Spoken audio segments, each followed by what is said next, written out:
She sat at his grave and talked to him, because that is the only place she can find him now. Austin Metcalf's mother said her conversations with her son are now one-sided, sitting at his grave.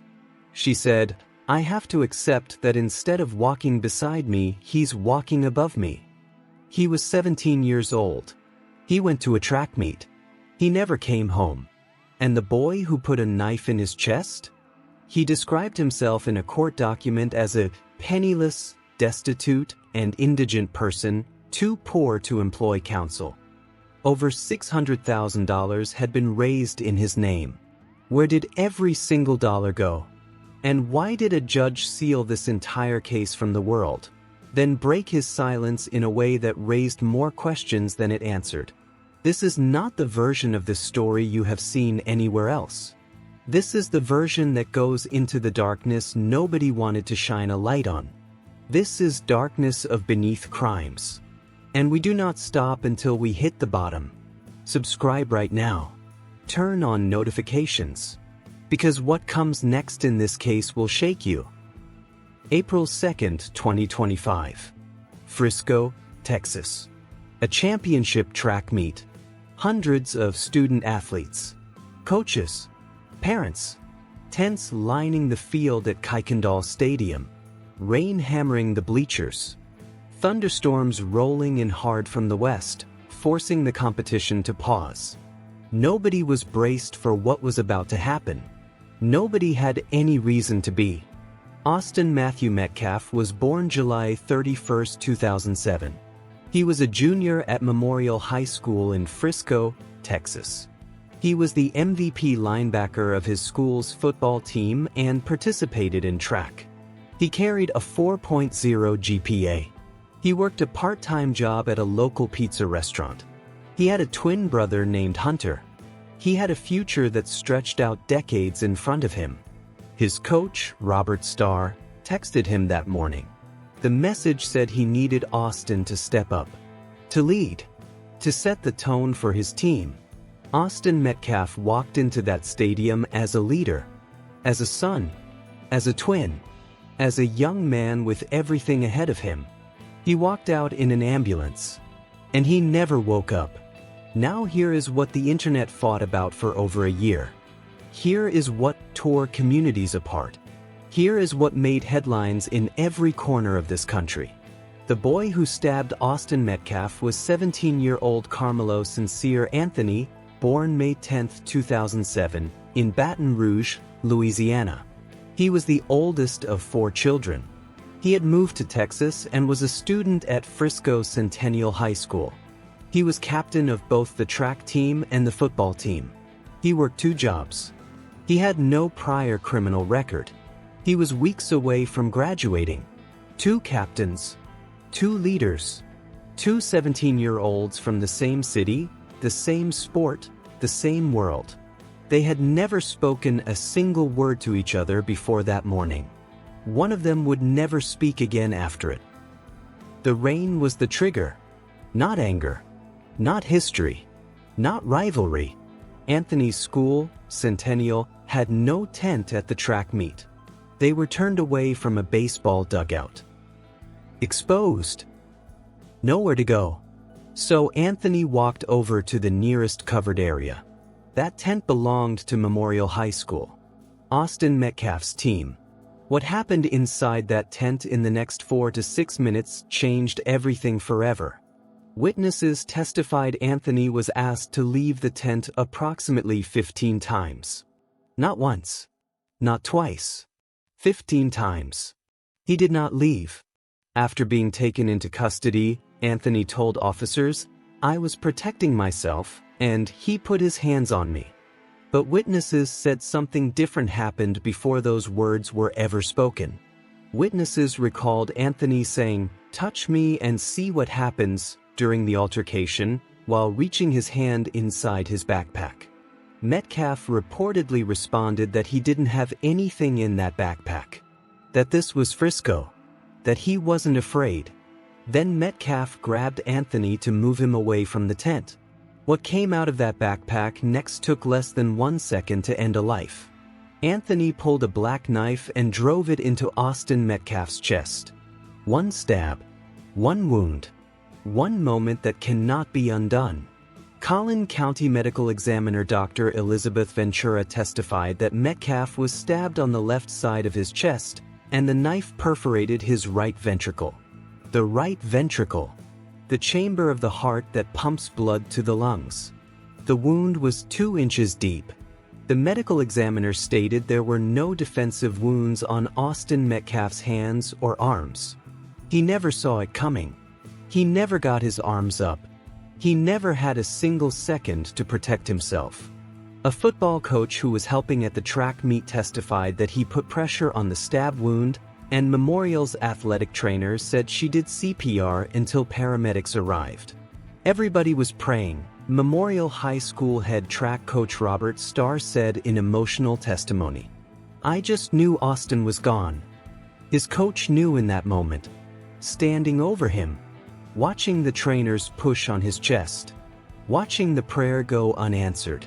After the stabbing, witnesses said Anthony jogged away from the tent, and a coach who spoke to him on the track testified that he said, "He put his hands on me.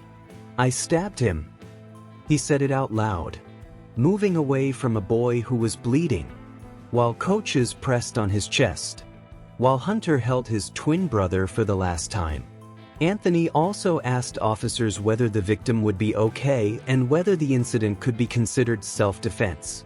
He asked if it was self-defense while Austin Metcalf was still fighting for breath. Think about that sentence. Read it again. Let it sit.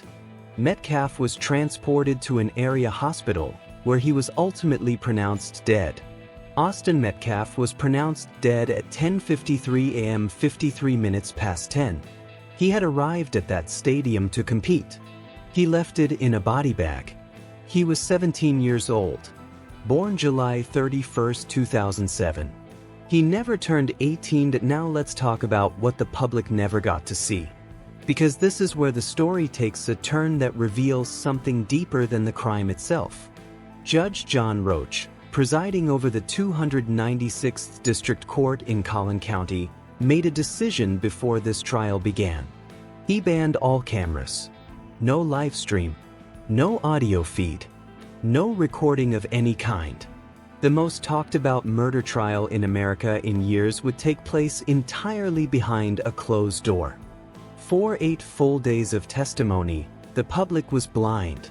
Because if over $615,000 was raised for a legal defense, and the legal defense that resulted ended in a guilty verdict in less than 3 hours of jury deliberation, the question every donor deserves an answer to is this: where did it go? The quality of representation inside that courtroom raised serious questions among legal analysts. He made mistake after mistake. He left doors open that should have been sealed shut. He missed objections. He surrendered ground he did not need to surrender. Was that the best $615,000 could buy?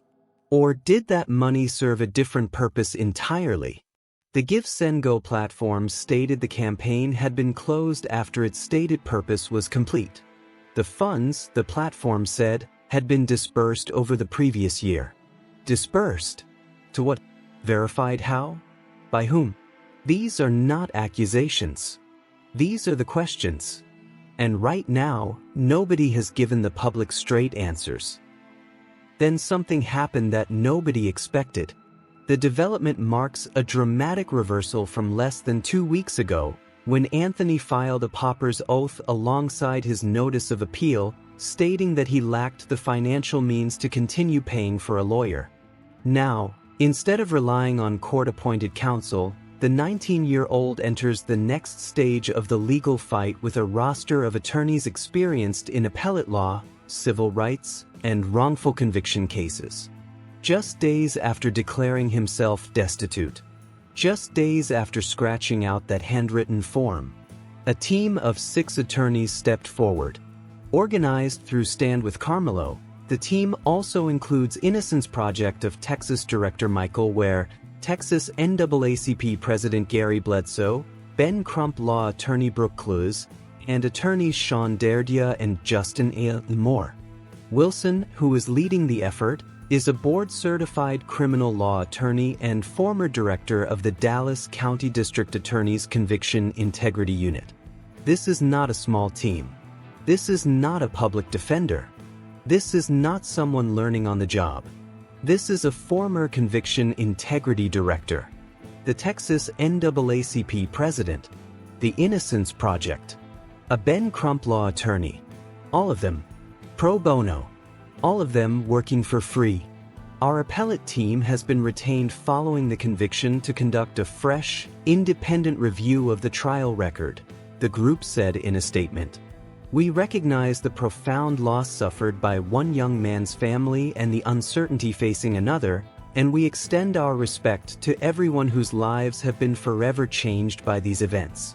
Our responsibility is to determine whether a legal error occurred and to ensure that every issue supported by the record is fully and vigorously presented on appeal. That is a statement designed to communicate one thing clearly. They believe there are errors in this record, and they believe they can find them. An appeal is not a new trial but a legal review of the proceedings to determine whether errors occurred. Appellate courts can uphold a conviction, order a new trial, or take other actions depending on their findings.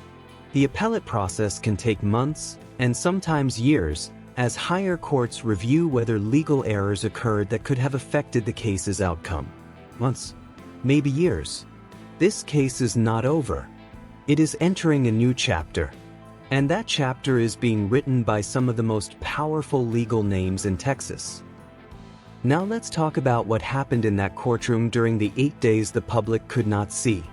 Prosecutors called 21 witnesses, one after the other, building a case brick by brick. Witnesses testified that Metcalf was asked to leave the tent approximately 15 times. Witnesses said Anthony issued a warning. Witnesses quoted Metcalf saying he did not want to fight. Witnesses watched as a knife came out and a boy fell. Surveillance footage from the track meet played in court did not show the stabbing, and some of the witnesses were asked to demonstrate the incident. The camera did not capture the moment of the stabbing itself, but 21 human beings watched it happen, and they walked to that witness stand and told the jury exactly what they saw. The jury deliberated for less than 3 hours.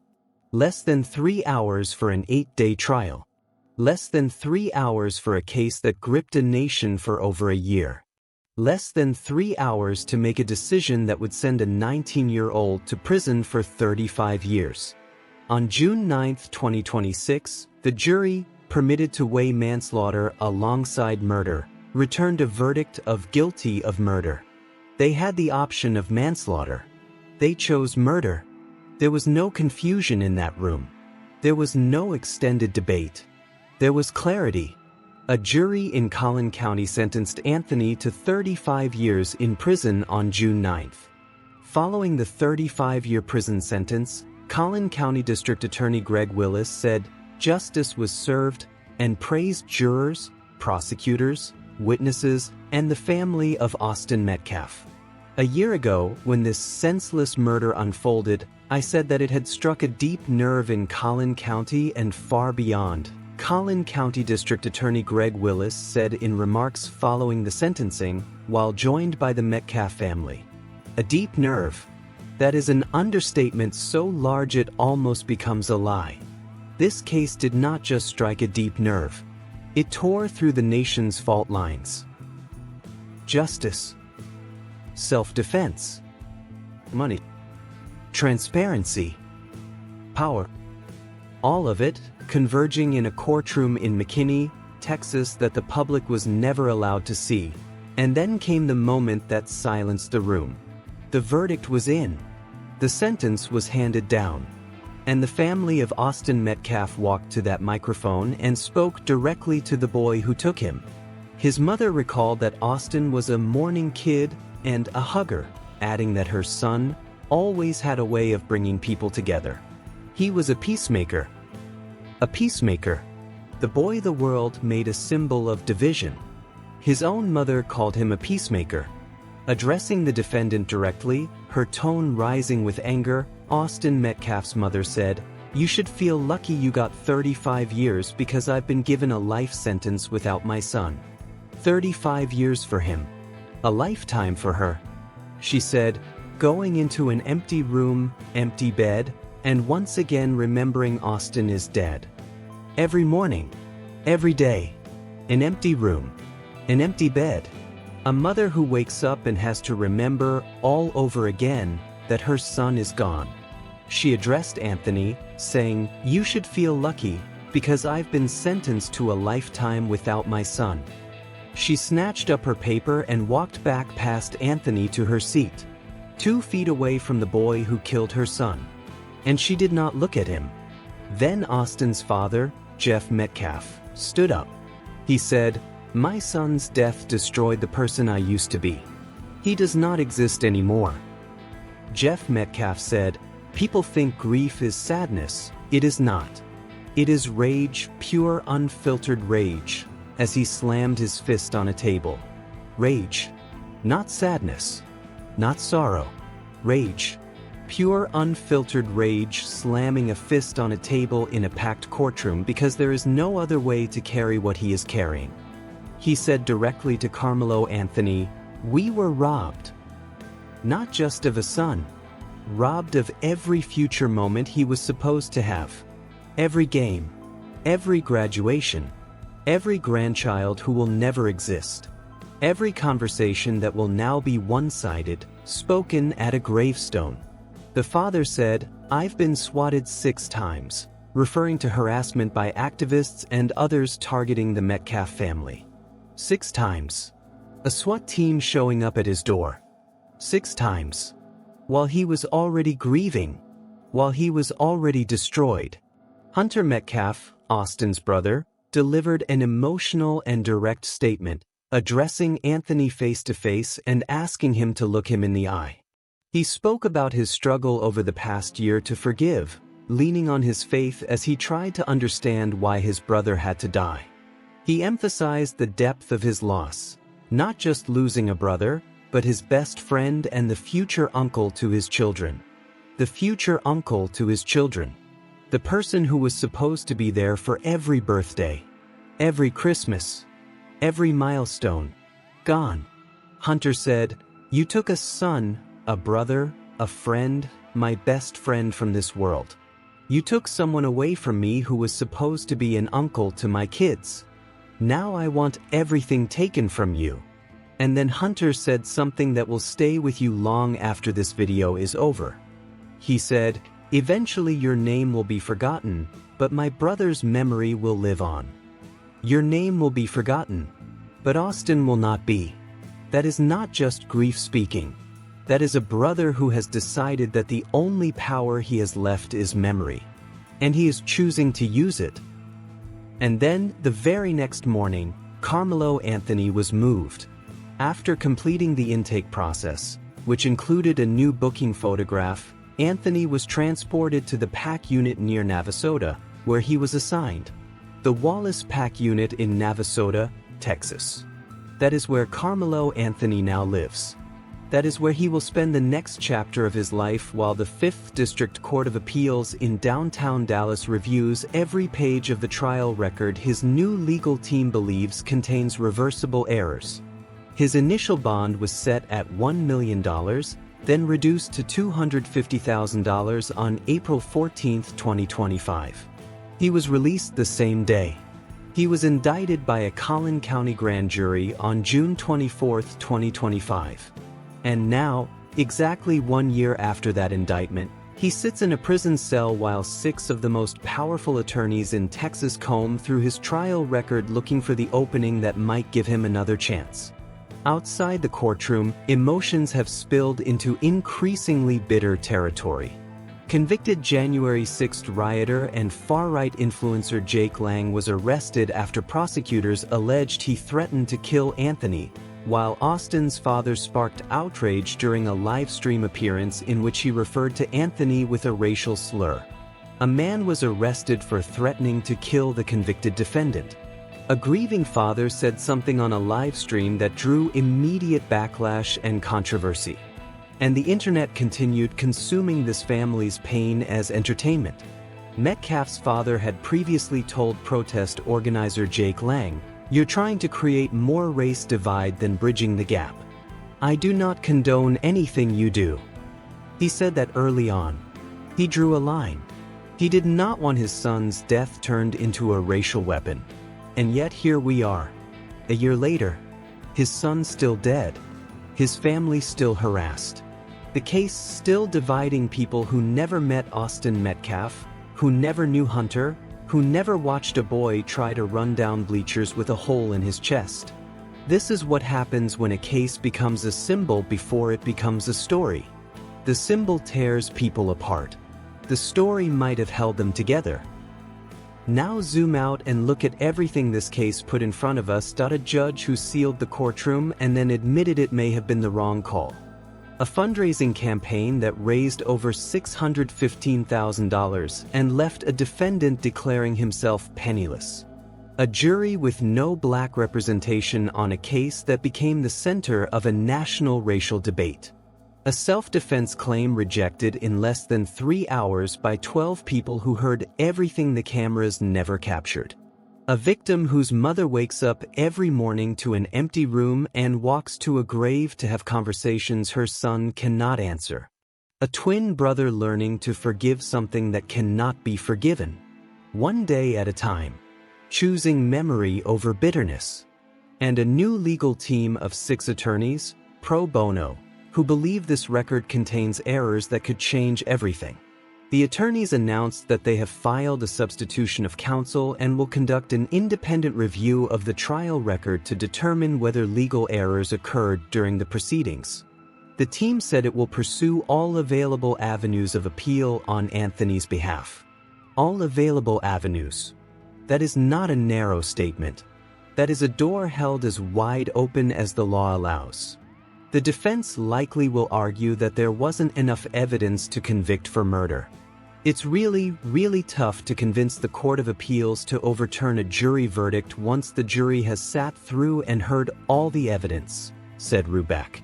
It's entirely possible that the attorneys for Anthony could argue that maybe the trial court judge didn't let in some evidence that would have swayed the jury, that would have persuaded the jury to render a not guilty verdict or a manslaughter verdict.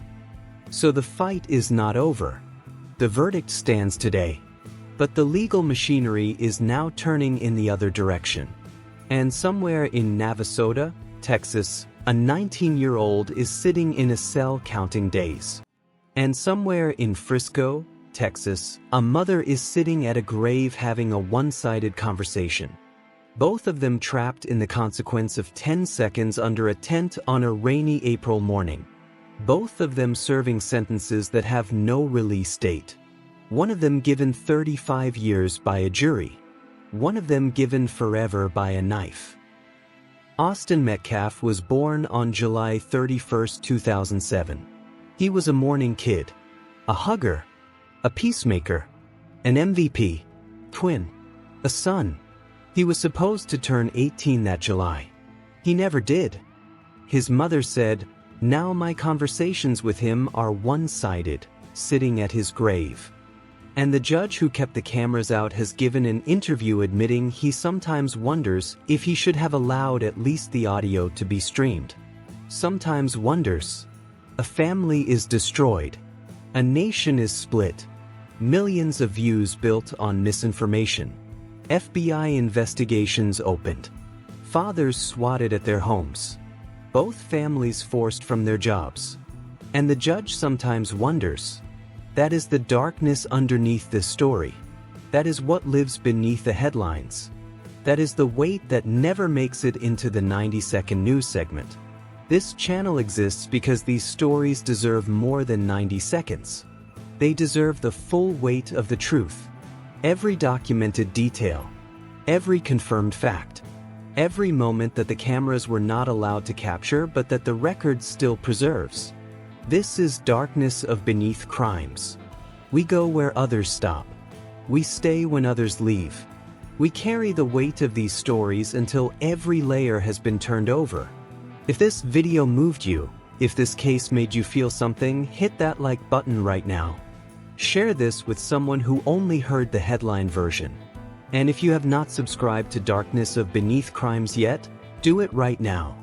Turn on every notification, because the next story we tell is already waiting, and it is going to be just as deep as this one.